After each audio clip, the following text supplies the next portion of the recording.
Chào các anh chị, bạn có yêu thiên nhiên hay không? Bạn có yêu những cái mảng nghệ thuật hay không? Thì chúng tôi có rất là nhiều mẫu gạch bông gió làm hàng rào hoặc là làm những cái lan can, hành lang. Thì hôm nay tôi xin giới thiệu cho các anh chị những mẫu gạch bông gió mà chúng tôi đã bán cho những công trình để làm vách ngăn trong không gian sống. Thì nếu như cái sự không giao lưu giữa các không gian mà làm những cái bức tường mà kín mít lên á, thì sẽ gây sự không gian không có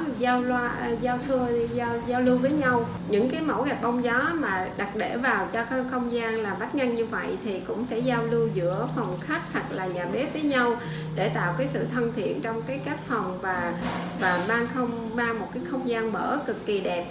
Nên là các anh chị có thể sử dụng gạch bông gió, những cái mẫu mà chúng tôi giới thiệu trên 70 mẫu thì các anh chị cũng có thể đưa vào những cái vách ngăn của mình và treo những mảng cây xanh hoặc là trồng những cái cây xanh nào mà cho những cái không gian sống ở phía dưới. Thì mỗi một cái mẫu gạch bông gió như vậy đều mang một cái sứ mệnh khác nhau.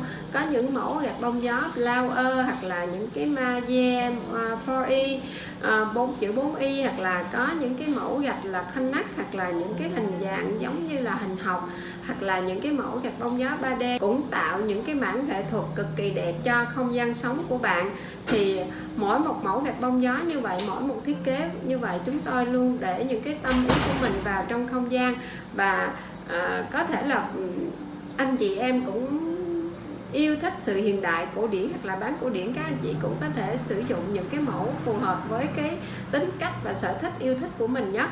Thì ngoài ra những cái mẫu gạch bông gió thì chúng tôi có 8 màu và các anh chị có thể sử dụng màu của chúng tôi, hoặc là các anh chị có thể mua màu trắng, màu xám về rồi sơn những cái màu yêu thích của mình đều được cả. Sơn như vậy thì nó cũng khá là dễ dàng. Chúng tôi sẽ có những cái hướng dẫn sử dụng chi tiết khi mà các anh chị mua sản phẩm của Vtiles.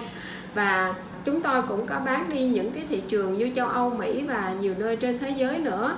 Thì mỗi nơi như vậy thì chúng tôi có những công trình để các anh chị tham khảo.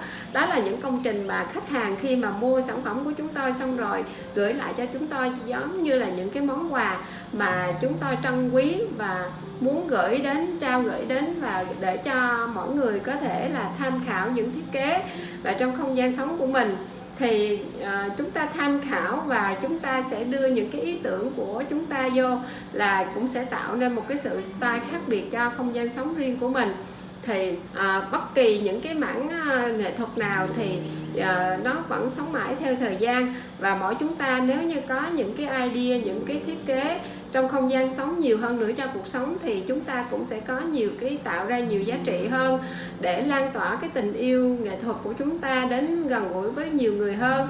Mỗi người chúng ta là những nhà sáng tạo đặc biệt, và tôi tin chắc rằng các anh chị cũng sẽ có những cái sáng tạo khi mà các anh chị nhìn vào những cái mảng gạch bông gió hoặc là gạch bông của chúng tôi.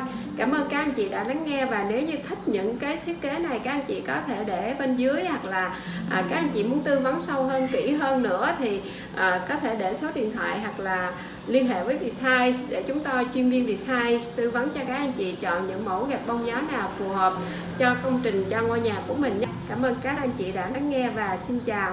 Hẹn gặp lại các anh chị ở video lần sau. Xin chào và hẹn gặp lại.